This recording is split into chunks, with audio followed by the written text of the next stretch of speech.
Okay, our second lesson is going to be entitled, What Happened in AD 70? And this second lesson is going to deal with the history behind it. We hinted at a little of it, but I put that up there so that we can kind of see how this history flows, and I'll talk a little bit about that here in this book. Let's turn over to page 16 in our What Happened in 70 AD book, page 16. Actually, page 15, the bottom of page 15.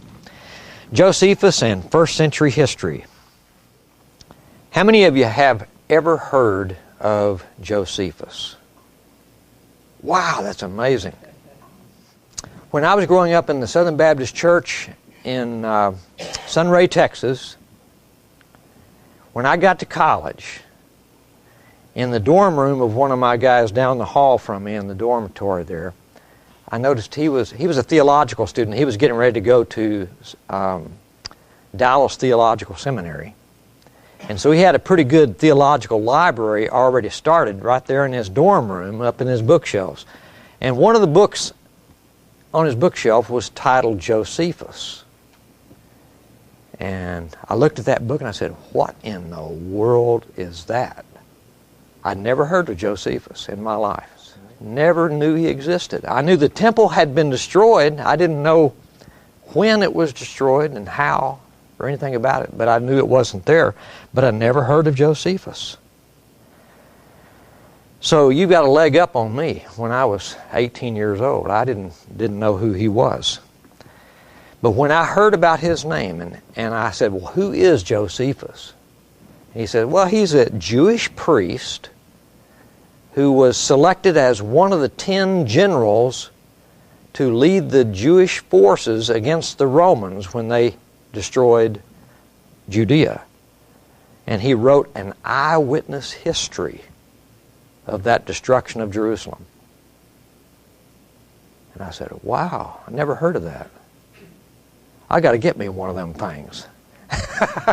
And so I went down to the store and bought one and read it cover to cover. Highlighted it, underlined it, wrote notes in the margin. And I'm going to talk about that a little bit here in this section. One of the things that really captivated me when I read Josephus, because I had just finished reading through the Bible twice in 6 months. But I just finished reading through it, and as I closed the book of Revelation, I said to God, there's something about this book of Revelation I just don't get. I can't understand that. What's the deal here? What's these donkeys and elephants all about? What's this beast and this harlot and this dragon talking about? And I realized I'm going to have to go back to the first century. And so I started collecting commentaries on the book of Revelation. Went down to the bookstore and bought every commentary I could find on the book of Revelation. And about 2 weeks into that process, I stumbled onto a commentary called The Book of Revelation by Foy Wallace. He's a Church of Christ preacher down in Houston, Texas. And he wrote a commentary. And as I was reading through it, I had already collected about 20 commentaries by that time. And I said, I don't really need another commentary on the book of Revelation. So I plopped down on the floor in that Christian bookstore and started thumbing through it just to see if there was anything in there that was different or new or better than what I already had. And I got about 10 pages into that book, and I noticed he was spending about the first 50 pages of that book dealing with the date. None of the other commentaries spent more than a page or two on the date when that book was written. This guy was spending 50 pages proving that the book was written before 70 AD. So I sat down on the floor and I started reading. And it really made sense. For the first time in my life, I began to understand what the book of Revelation was talking about, because he says it was written right back in here just before Jerusalem was destroyed. And it's talking about all the tribulations that the Jews would go through in the process of their temple being destroyed. Amazing, the light bulbs. I mean, I couldn't wait to get that book home and read it. The first time I finally understood it. And what was interesting is, after I was reading through that, then I found out about Josephus. And I started reading Josephus, and there's a section in there where Josephus describes those stone throwers that the Romans used to throw huge stones over against the wall and batter the wall to pieces. And he says, oh, by the way, the weight of those stones that are launched up into the air and come down like hailstones, the weight of those stones is about a talent each. And I just finished reading the book of Revelation where it said there was a great hailstorm against this Babylon, the harlot city. And the weight of those hailstones was about a talent each. And boy, when I read that in Josephus, I said, wait a minute, we're connecting some dots here. That makes sense. Tell me more. And that's why I read through the whole thing, because I wanted to see what else it had to say about the destruction of Jerusalem in 70 AD. But so that's where I'm coming from in the book here on page 15. Josephus in first century history. There's some fascinating background information regarding the New Testament and the destruction of Jerusalem in the historical records of Josephus. Now, he's not inspired, and so we have to treat him like we would treat any other historian. But he's fairly accurate in most of his stuff. Now, fortunately, we know what his biases are, and so when we read some of his accounts of certain events, we know that he's coming from a Jewish background, so he's going to slant that toward his Jewish bias. But he was also good friends of his patrons Vespasian and Titus, and so he's going to spin things in their direction as well to keep them happy, because they're paying for his lavish lifestyle in Rome at the time he was writing that. So we know what his biases are, and we can take those into account as we read his history. But he did a very fair job of recording the history, and he was an eyewitness to it, so that what we're reading is eyewitness account. He was a Jewish priest. He served in the temple and became one of the top 10 generals of the Jewish war against Rome.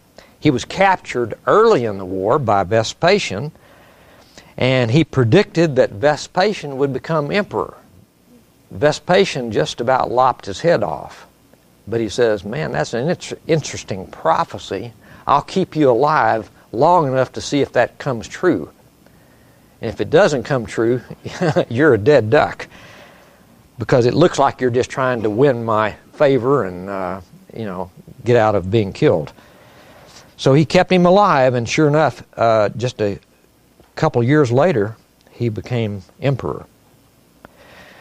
The reason this information is so valuable is because he was a Jewish eyewitness, writing for both the Jewish and Roman readers, and therefore forced to be accurate and objective as possible. Now, what's interesting is that Josephus says that just before the war began in 66 AD, he says that they saw angelic armies in the sky above Judea, above Israel, in their armor, in their chariots, flitting about in the sky above Israel. Remember what Jesus said in Matthew 24 and Luke 21? He says, there will be signs in the heavens. And these are those signs, like Matthew 24, verse 29 through 31. You might want to look at some of these and compare it to Luke's account. Luke is a little bit more graphic. But in Matthew 24, verse 29, immediately after the persecution, after the tribulation, the Neronic persecution, and by the way, that happened in 64.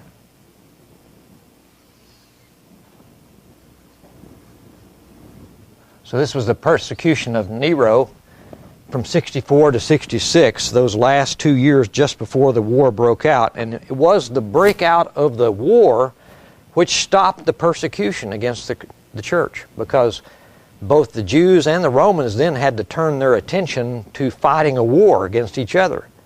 So they quit rounding up the Christians and started fighting a war. So that cut short that tribulation upon the church right there in 66 AD. And just before the war broke out, they saw the angelic armies in the sky. Now notice what Jesus says about that in Matthew 24. Immediately after the tribulation of those days, that's when it was cut short. Notice he says up here in verse 22, unless those days had been cut short, no life would have been saved. None of the elect, none of the Christians would have lived and remained until the second coming if that persecution had not been cut short. And it was cut short right here. Immediately after the tribulation of those days, the sun will be darkened, the moon will not give its light, and the stars will fall from the sky, and the powers of the heavens will be shaken. And then the sign of the Son of Man will appear in the sky. That sign of the Son of Man was Christ with his angelic armies in the sky above Israel. And you'll see that more clearly in Luke chapter 21, where he uses a parallel account of that in different words. Luke 21, verse 25.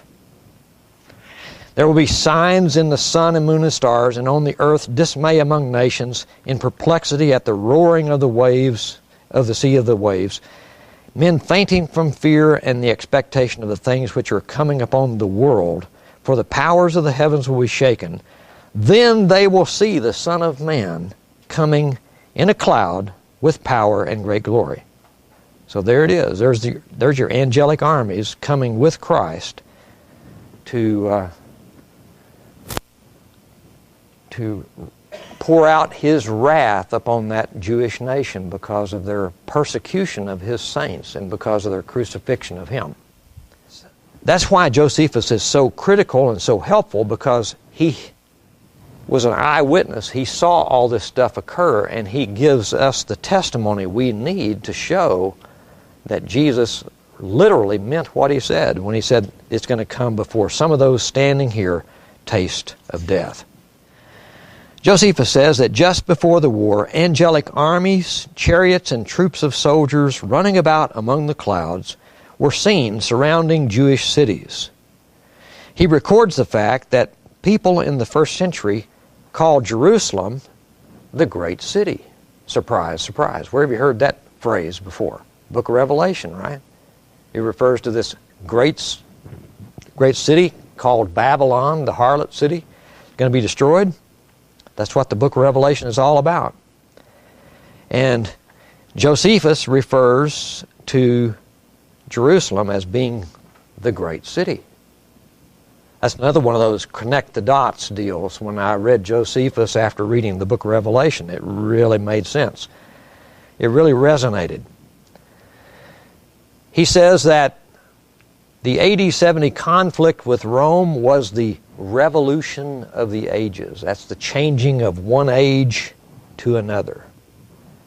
Matthew 24, verse 3 says, "When will these things be, and what will be the sign of your coming and of the end of the age?"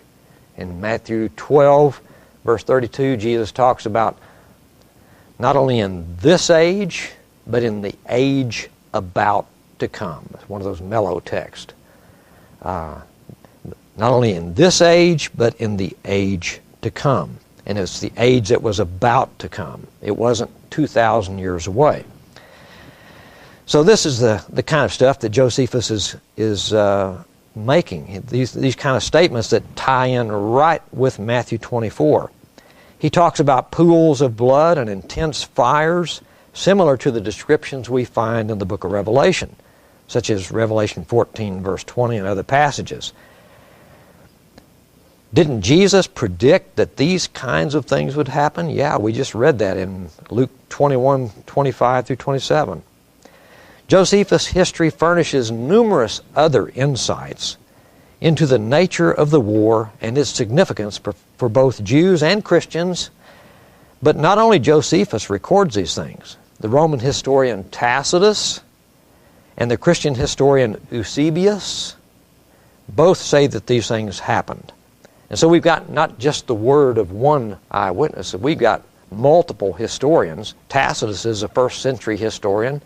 He wasn't an eyewitness to Jerusalem being destroyed, but he knew about it happening. And he was well acquainted with Vespasian and Titus. The Talmud also, the Jewish writings by the rabbis called the Talmud, records these similar things as well. For instance, Yoma is one of the tractates of the Talmud, one of the 12 or 15 volumes of that Talmud.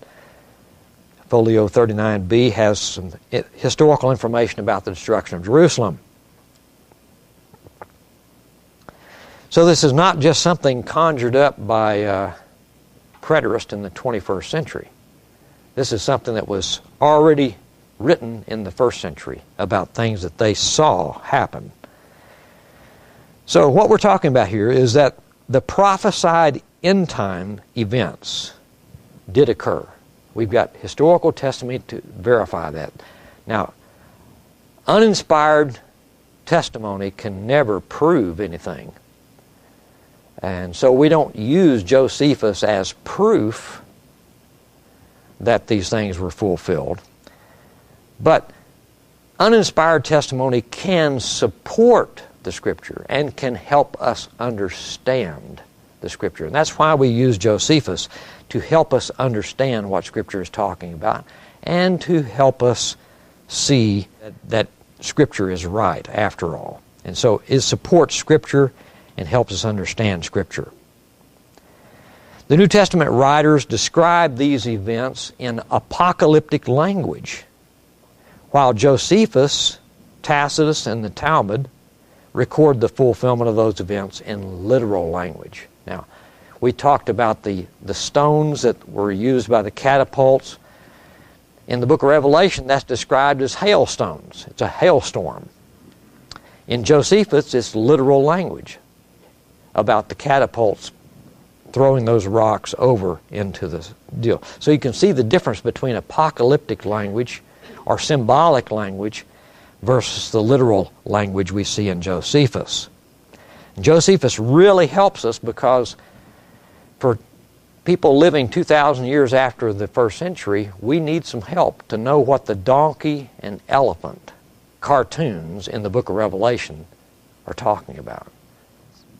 Okay, let's look at some of those fulfillments that Josephus mentions in his writings, and I've just given a smattering of them, 25 of them here. I mean, this just barely scratches the surface of stuff that I have available. Some of my series of podcasts and other seminars where I've done a study of Matthew 24, I pulled out hundreds of these quotes from Josephus. So this is just some of the best. This is like a couple dozen of the goodies. Number one, Jews of that generation were more wicked than any other before that time. And it's not just Jesus and the apostles who say that. In Matthew chapter 12, verse 45, Jesus talks about that generation being more wicked than any other generation before it. He refers to it as a perverse and wicked generation.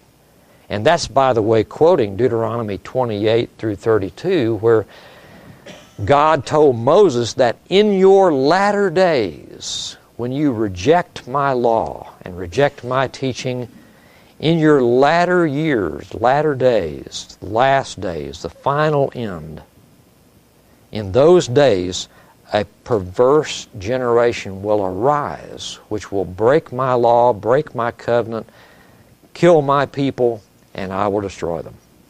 And so Jesus is referring to his contemporary generation. He's saying, remember what Moses said way back there in Deuteronomy 32, that there would arise a perverse and crooked generation which would break his law and persecute his people. You are that generation. You are the perverse generation that was prophesied. And Josephus uses that very language in Wars, Book 5, Chapter 10, Section 5. he uses that very language about his own people. I mean, this is a Jewish priest talking about his own people, how wicked they were. And he describes that wickedness in very vivid language. I don't know if you've ever read Josephus, but his descriptions of the cannibalism and the all the stuff that went on in the city is just abominable, literally abominable. And that helps us understand what Jesus meant when he said, when you see all those things, when you see that abomination that causes desolation, then you'll know it's near. And number 2 here, Jesus predicted days of vengeance, distress, and wrath to come upon the Jewish people.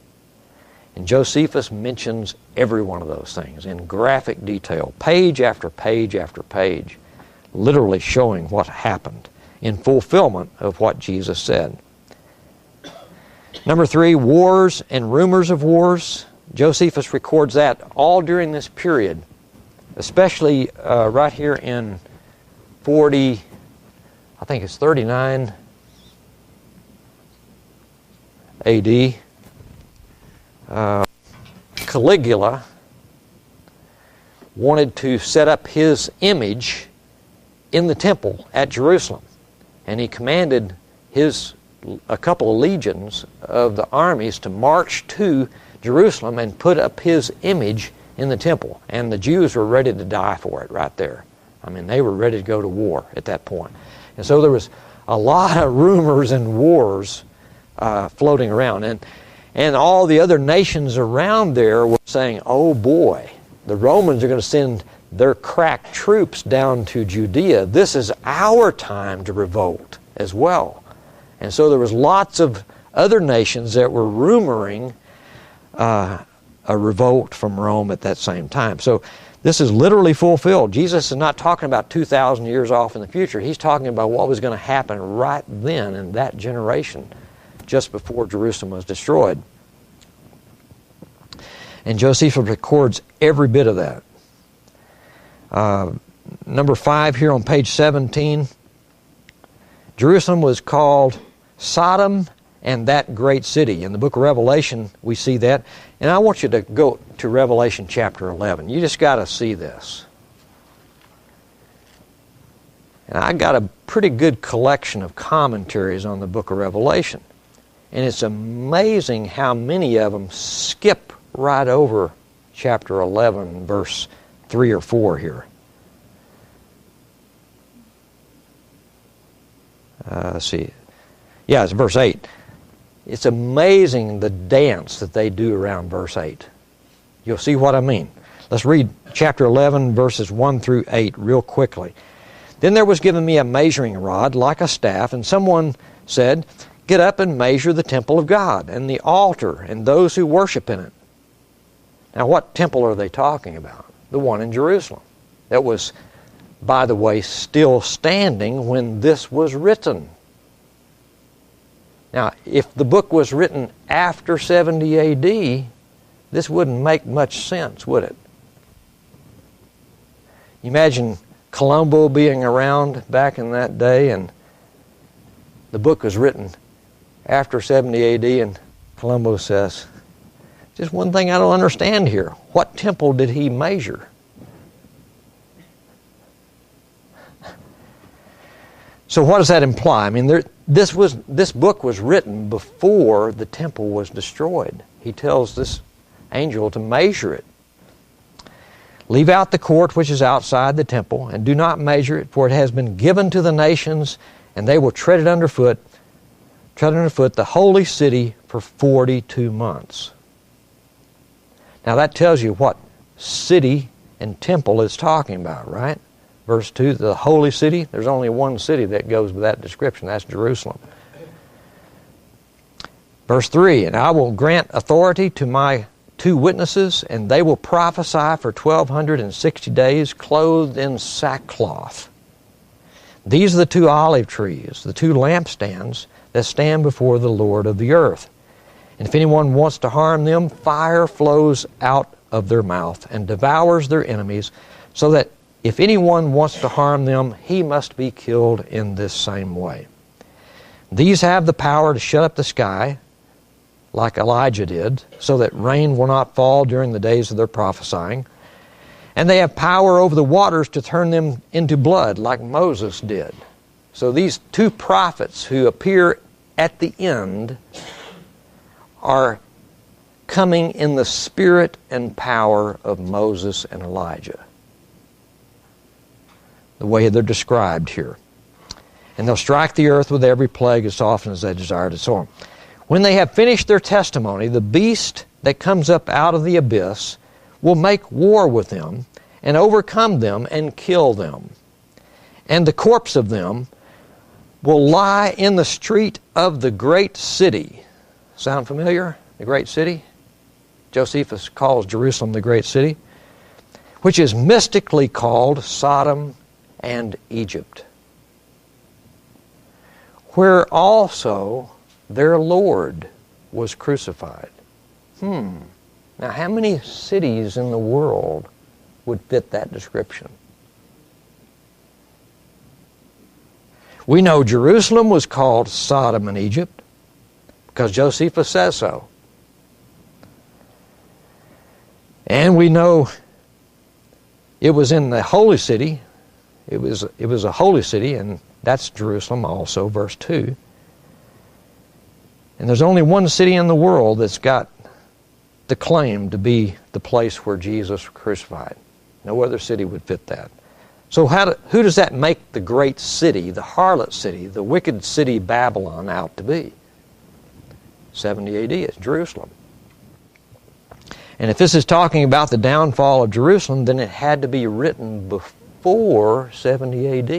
You see that? Verse 8 just absolutely nails it. If you had any doubt after verses 1 and 2, verse 8 proves that the book of Revelation was written about the destruction of Jerusalem. No way around that. I mean, you just flat out have to deny it. And you'd have to read the commentaries to see how they dance around verse 8. I mean, they just try to ignore it. They try to sweep it under the rug and play like it doesn't say that, or it means something else. I know that's what it says, but it just cannot mean that. Just cannot mean that. Because they don't want it to mean that. Because it doesn't fit their paradigm. But that's what it says. Okay. And that's where Josephus really comes in handy, because he shows that Jerusalem was the city that was called Sodom, it was called Egypt, it was called Babylon, it was called all these other names, harlot cities. It fits the description. And the first century people would have known that. They would have understood that language. That was like a donkey and elephant to them. They knew exactly what that was talking about. Jerusalem was called Sodom and that great city.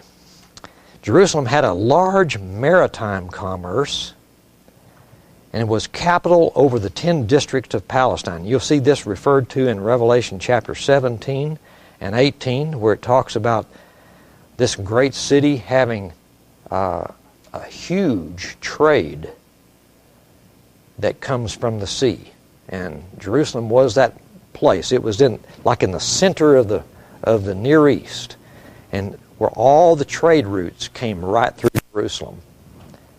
And so they had a huge trade, not only from the Mediterranean Ocean, but from all the eastern trades routes that came through there.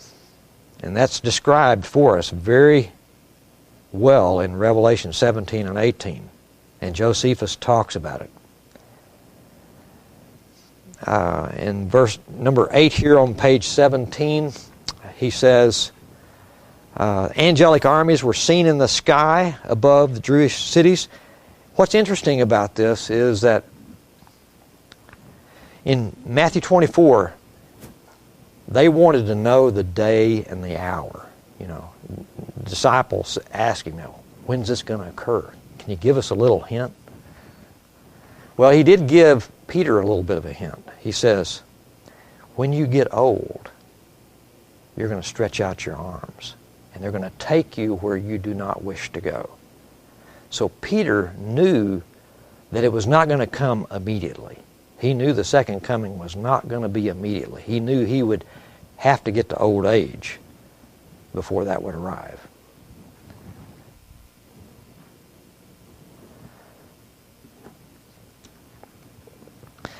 Angelic armies were seen in the sky. And what's very interesting is Josephus gives us the day and the hour of that sighting of the angelic armies.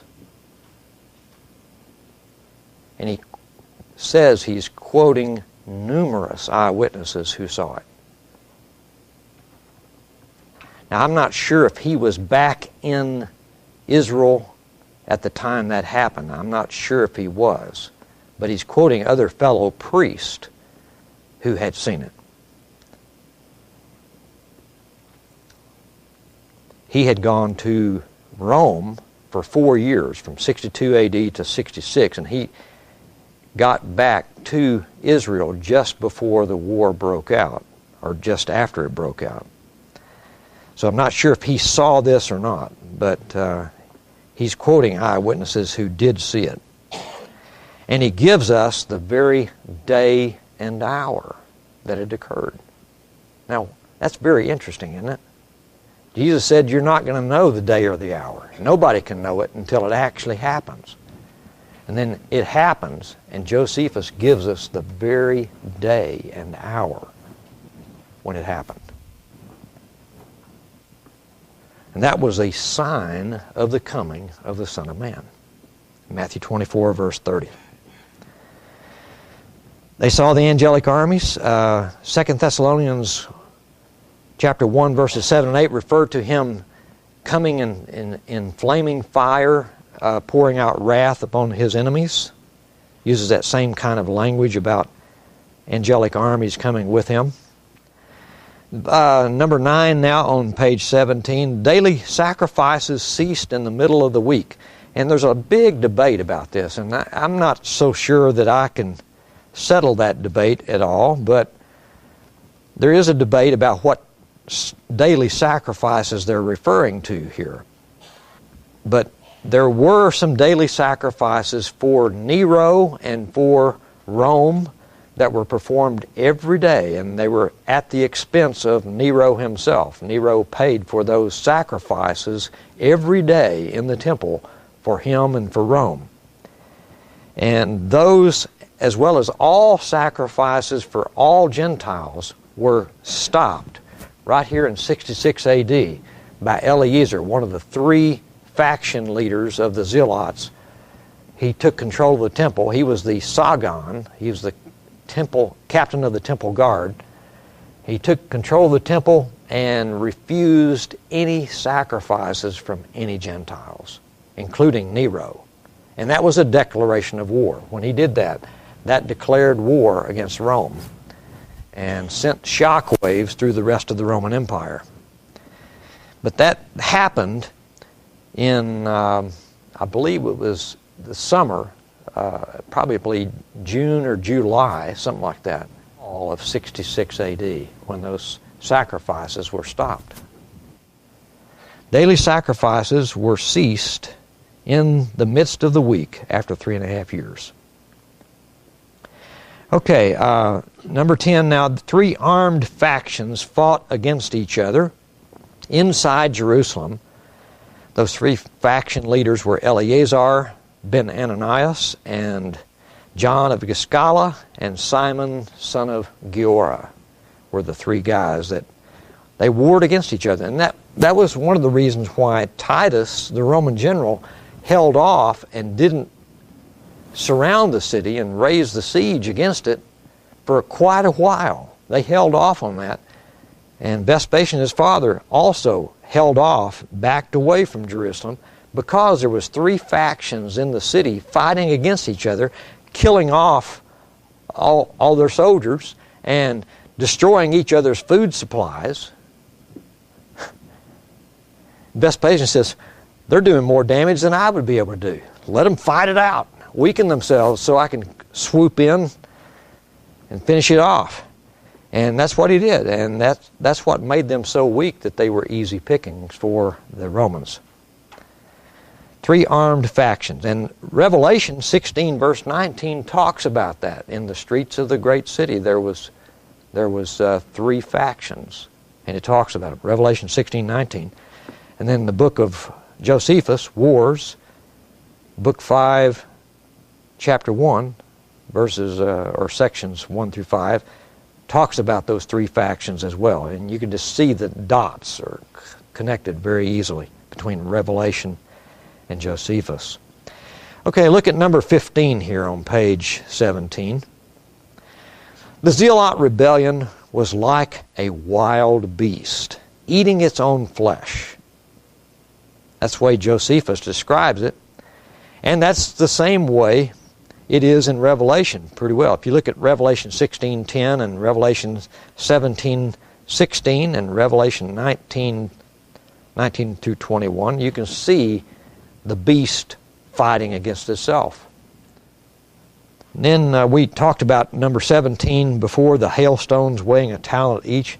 That was really amazing to me when I read that in Josephus for the first time, after having just read the book of Revelation. Wow, that really caught my attention.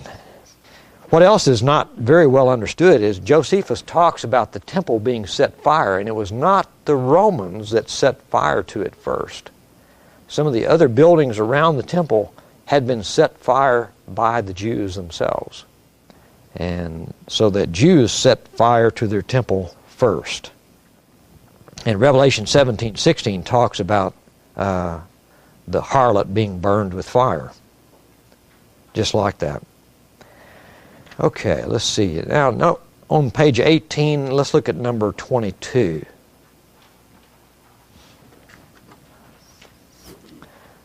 If you want the references to Josephus, they're right here, where he gives the day and the hour that the angelic armies were seen. Those references right there. It's Wars, book 6, chapter 5, section 3.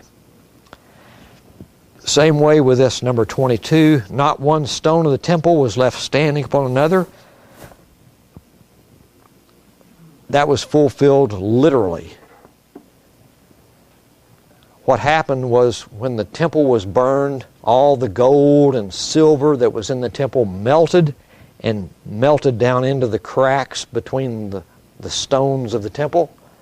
And so the Romans went in there and tore it apart stone by stone to get all that gold and silver out of there. And they literally fulfilled Jesus' words. Not one stone here shall be left upon another, which will not be torn down. And that occurred right here in 70 AD. Right after they finished destroying the city, they dismantled the walls, dismantled the temple stone by stone, took all the gold. Number 23, the tribulation was the worst ever. And this is not just Jesus who says that. Notice Jeremiah 30 verse 7 says the same kind of stuff. Daniel 12 verse 1 talks about that wicked generation and the tribulation that against the saints at the time of the end. And then Revelation 16 also, verse 18, refers to that generation of people as, or that tribulation, that persecution being the worst ever. And it's referring to the Neronic persecution, which began in 62. It was cut short in 66, but that 2 years was the most traumatic persecution history has ever recorded. Tacitus refers to it a little bit, and some of the other Roman historians talk about it. Awful. They didn't just hang Christians on a cross. They smeared tar all over them and then lit it with a flame. And they sewed up Christians in leather bags and put them in the arena for the wild dogs to tear apart. Fed them to the lions. Stuff that no other time in history has Christians been treated like that. No other time did Christians or God's people suffer that kind of a traumatic persecution. It's the worst ever in the histories of mankind. And Josephus says that. He says he had never witnessed, never knew of any time that was more traumatic for Christians than that, or for God's people than that. It was the worst tribulation ever. The AD 70 destruction was the turning point of the ages, or revolution of the ages. And God, not the Romans, took the kingdom away from the Jews. You know all of Jesus' parables where he talks about the vineyard owners. A vineyard owner rented out his vineyard to some vineyard growers, vine growers, and then he sent his slaves back to those vineyard growers to receive his profits off of their harvest. And what did they do to those slaves? They mistreated them, beat them up, threw them out of the vineyard, killed them. So the vineyard owner says, well, I'll send my son. Maybe they will respect my son. And they killed his son. And then Jesus asked, what do you think that vineyard owner is going to do when he comes? And the Jews said, he's probably going to kill him. And Jesus says, exactly. The kingdom will be taken away from you and given to a new nation producing the fruit of it. When did that occur? Had to be 70 AD. That's when their kingdom was literally destroyed and taken away from them. Okay, I think our time is probably up, but you've got the book, so you can read the rest at your leisure. If you got any questions, be sure and write those down and put them right up here. And after the break, we'll come back and deal with your questions. Thank you so much.